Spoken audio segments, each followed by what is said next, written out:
충북 음성에 있는 축산물 공판장과 충남 당진에 있는 닭 가공업체에서 집단 감염이 발생했습니다. 취재기자 연결해 보겠습니다. 나현호 기자.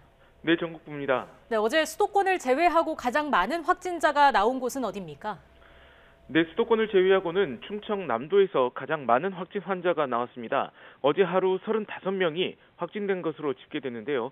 충남 당진 닭 가공업체인 한국육계유통에서 외국인 노동자 11명 감염이 확인된 데 이어 관련 확진 환자가 크게 늘었습니다.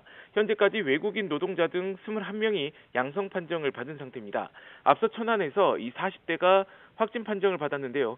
확인해 보니 가축위생방역지원본부에서 한국육계유통으로 파견 나온 검사원이었습니다.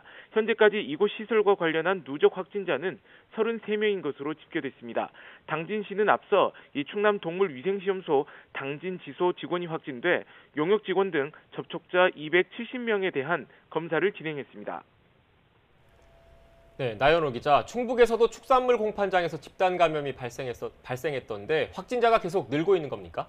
네, 그렇습니다. 이 충북 음성 축산물 공판장은 한 해 이 소 14만여 마리와 돼지 16만여 마리가 도축되는 국내 최대 규모입니다. 그런데 지난 이틀 사이 이 공판장에서만 코로나19 확진 환자가 10여 명 나왔습니다. 중도매인과 협력업체 직원으로 한 사무실을 썼던 것으로 알려졌습니다. 이들은 음성과 진천을 비롯한 충북 지역뿐 아니라 서울에서 거주하는 것으로 확인됐습니다. 첫 확진자는 지난 1일에 발생했습니다. 이곳에서 근무하는 서울 거주자 2명이 확진 판정을 받았고 이 사실이 음성군에 통보됐습니다. 이들은 지난달 27일과 28일부터 기침과 오한 등의 증상이 있었던 것으로 알려졌습니다. 음성군은 해당 시설을 폐쇄하고 이동 선별진료소를 설치해 직원 690명에 대해 전수 검사하고 있습니다. 또 추가 확산을 막으려고 역학조사도 벌이고 있습니다. 그러나 공판장 근무자가 많은 데다 이들의 활동 범위가 이 전국에 걸쳐 있다는 점이 우려됩니다.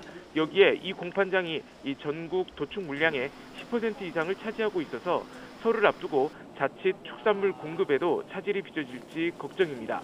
중앙재난안전대책본부는 집단 감염 시 생산된 육류는 2차 감염이 되지 않도록 전량 폐기 조치할 방침이라고 설명했습니다.